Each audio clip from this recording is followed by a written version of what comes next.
नमस्कार मुलांनो, आज द्वादशी, अश्विन वद्य द्वादशी म्हणजेच गोवत्स द्वादशी म्हणजेच वसुबारस. आजचा दिवस आपल्यासाठी खूप खास आहे बरं का.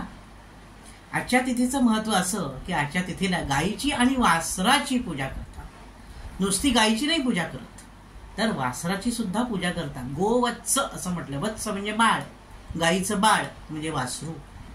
या दिवशी गायीची पूजा करतात, तिला ओवाळतात, हळद कुंकू वाहतात, फुलं वाहतात आणि गायीला प्रदक्षिणा घालतात, वासराला प्रदक्षिणा घालतात. मुलांनो, गायीमध्ये 33 कोटी देव असलेले आहेत अशी कल्पना आपल्या सनातन संस्कृतीत केलेली आहे. म्हणजे गाय इतकी पवित्र आहे. गायीला गोमाता म्हणतात, राजमाता म्हणतात. त्याच्यामुळे गायीची सेवा करणं, त्याच्याने खूप पुण्य प्राप्त होतं आणि आपल्याला तब्येतीसाठी सुद्धा खूप महत्वाची आहे गाय. गायीपासून उत्तम दूध मिळतं की नाही. त्या दुधापासून मस्तपैकी छान दही तयार होतं, लोणी तयार होतं. त्या लोणापासून छान छान तूप तयार होतं. तुम्हाला माहिती आहे मुलांनो, जर गायीचं दूध प्यायलात ना तर तुमची बुद्धी अतिशय तल्लख होते. तल्लख होते म्हणजे खूप हुशार होता तुम्ही. तुम्हाला परीक्षेत सगळे प्रश्न आठवतात, तुम्हाला अभ्यास चांगला लक्षात राहतो, इतर खेळांमध्ये तुमचं छान प्रावीण्य प्राप्त होतं आणि तुम्ही चांगले तंदुरुस्त होता. म्हशीच्या दुधापेक्षा गायीचं दूध अतिशय पवित्र, ते पचायला हलकं आणि अतिशय सुंदर. त्याच्यामध्ये पौष्टिक घटक जास्ती असतात गायीच्या दुधामध्ये. आणि तसंच गायीचं वासरू सुद्धा. ते गाय वासराची पूजा करण्याचा आजचा दिवस.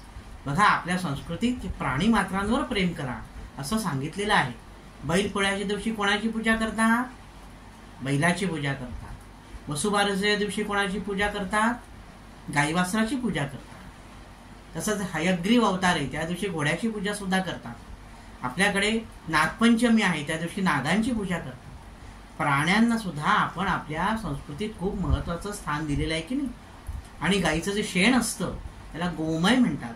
त्याच्यामध्ये तर साक्षात लक्ष्मीचा वास असतो बरं का मुलांनो. माहितीसाठी ऐकून ठेवा. म्हणून पूर्वींची घरही शेणाने सारवलेली असायची.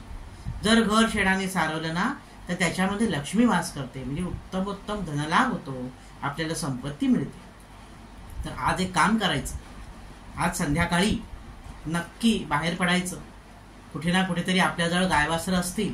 काही देवळांमध्ये, काही मैदानांमध्ये सार्वजनिकरित्या या गायवासरांची पूजा करतात. तिथं जायचं, नमस्कार करायचा, गायीला गोडधोड नैवेद्य द्यायचा, तिला चारा द्यायचा, तिला प्रार्थना करायची की तुझ्यामुळे आज आम्ही आहोत, तुझ्या दुधामुळे आम्ही पोचले गेलो आहोत, तर तू असंच भरपूर दूध दे, आम्ही आमच्यावर कृपा. आणि पौराणिक कथा म्हणाल तर समुद्र मंथन जेव्हा देव आणि असुरांनी केलं तेव्हा मंदराचल पर्वताची रवी केली आणि सागराची घुसळण केली. सगळा समुद्र घुसळून काढायचा का सोपं का काम आहे. आणि त्या रवीला वासुकी नागाची दोरी तयार केली. किती भयानक प्रकारे हा वासुकी नाग महाप्रचंड महाभयानक. शेपूट पकडलं देवांनी आणि मुख पकडलं, म्हणजे तोंड पकडलं असुरांनी. आणि देवासुरांनी मंथन केलं, त्यातनं जी धेनू निघाली तिला म्हणतात कामधेनू. कामधेनू म्हणजे काय, की ज्या गायीजवळ प्रार्थना केली असता आपल्याला सर्व सुखांची प्राप्ती होते, तिला म्हणतात कामधेनू. अशी कामधेनू निघाली ती आजच्या दिवशी, म्हणून तिला म्हणतात गोवत्स द्वादशी. आजच्या दिवशी गायीची पूजा करण्याची पद्धत आहे. मग कामधेनू तिचे पुन्हा तिची मुलं झाली किंवा तिच्याबरोबर असणारे ती नंदा नावाची गाय झाली, नंदिनी नावाची गाय झाली. अशी कथा खूप मोठी पुढे आहे. पण मुख्यत्वे करून पौराणिक कथा पाहिली तर समुद्र मंथनातून निघालेली कामधेनू म्हणून गायीची आजच्या दिवशी पूजा करतात.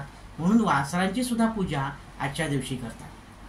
तर सर्वांनी आज गाई वासराची पूजा करा.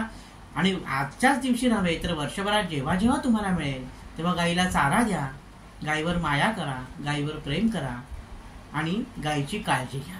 तर मुलांनो, सर्वांना गोवत्स द्वादशीच्या म्हणजेच या वसुबारसेच्या हार्दिक शुभेच्छा आणि दीपावलीच्या सुद्धा सर्वांना शुभेच्छा. धन्यवाद.